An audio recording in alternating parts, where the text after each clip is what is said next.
Hey guys, Rico Rocks 2001 here again, making another video. Today, I think I ordered something off of eBay. It's supposed to be expedite shipping. It was originally supposed to come yesterday, but it was a holiday. It was Martin Luther King Jr.'s birthday yesterday, so that thing didn't come yesterday. But let's just crack it open, and if you read the title, you'll know what it is. I thought that was going to work. Here we go. It should be my replacement thumbstick for one of my N64 controllers. I have it upside down for a reason, because I don't want my information shown, and here it is, the thumbstick. It's covered in bubble wrap, but I shall remove the bubble wrap, and here's the replacement thumbstick. It's like a GameCube thumbstick. Now, here's what it looks like. As you can see, has a plug here. What I'm going to do today is I'm going to install this thumbstick into this controller. So I'm going to go ahead and do some jump cuts and such, so the video won't take too long. So I'm going to put this thumbstick into this controller. So what you're going to want to do is you're going to want to take out 9 screws in the back. There are going to be 7 right here and 2 in where the rumble pack goes. So once you take those 9 screws out, I'm going to do that off camera, so bear with me for a moment.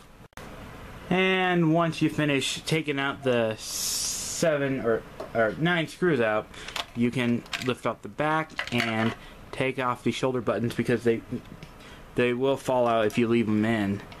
Then next thing you're going to need to do is detach the wire right here by careful not to break this off, otherwise you're probably screwed if you do that. There are going to be 3 screws holding the original thumbstick. Oh, and don't forget to detach the Z button, or Z, whatever you pronounce, or whatever country you're from. You're going to want to take these 3 screws, because the replacement thumbstick does not come with replacement screws, so you're going to need to save these screws, and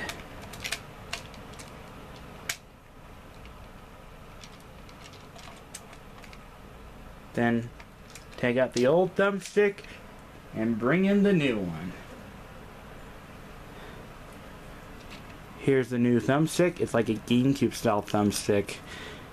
What you do is you grab you're going to want to bend the wire to the right, like this. So what you do is you plug it in like that, and be sure that it wraps around and plugs in like not trying to break it, but I'm trying to put in gently, so I'm probably going to do this off camera unless I try to do it. Hang on for a moment. I apologize for doing this off camera, but it took me a long time to figure out this was an upside down, so you have to flip it around to do that. Once you're finished, you clip the Z button onto the back here, and you're going to want to take 3 screws from the older thumbstick. I'll put this down and grab the screws and screw it in. So I'm actually going to screw one in, and I'll screw the rest off camera. So what I'm going to want to do is take the screws and such and screw it in. I'll do the rest off camera, so bear with me at the moment. And once you finish putting these 3 screws in, you can put the shoulder buttons back on. Put the left one right here,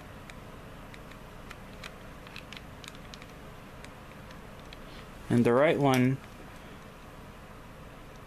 right here.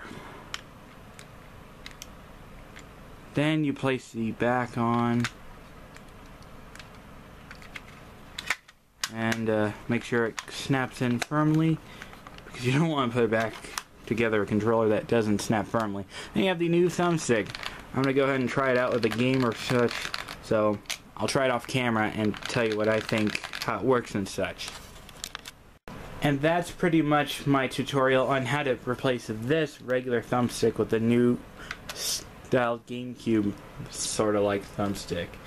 I'm probably going to leave this thumbstick in this controller. For this thumbstick, I'm going to try to attempt to repair it with Luke Morse's how to repair N64 thumbstick permanently and see if it'll work. I'll do that sometime in the future.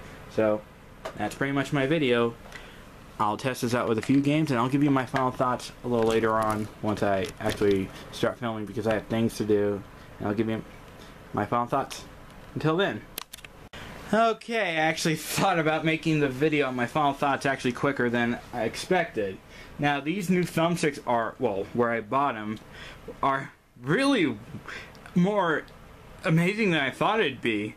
In fact, if you're feeling like getting rid of one of these and going for one of these Hori-like style thumbsticks, depending on which company you buy it from, I don't know which company mine came from, so I can't really answer, but some of them will have the issue with where you can't do the smash attack. This one is not one of those, which is kind of ironic, because I played Super Smash Bros. On my N64. Well, technically I was using my Pokemon Nintendo 64, because this is a Pokemon themed controller, and I wanted to use this controller for that. I might pick up more of these thumbsticks in the future and probably put them in another one of my controllers, because this thumbstick is actually rather, I want to pick up more of these, because I like these more than the official thumbstick. I mean, here's one of my other controllers with the original thumbstick. It's still tight, but from time to time this will wear out. This is going to last a lot longer than this. Maybe I'll put some lubrication to this thumbstick and maybe it'll last as long as this. I don't know, but it is a permanent fix and a prevention and such. I also tested it out with Mario Party's Tug of War. I didn't really play it against the CPU. I was actually testing it out with the other three controllers. And I played a bit of Super Mario 64 to fight against Bowser to see if the thumbstick, because I saw a video of a guy playing on an emulator and he says you can't spin it fast. That is balderdash, because I can spin this as fast as I can. Or maybe that's due to the fact that this has a new PCB in it. I'm not 100% sure, but that might be the case. So if you're after one of these thumbsticks, go for it. That's my review of the new thumbstick. I'm RicoRock2001, and I'm signing off.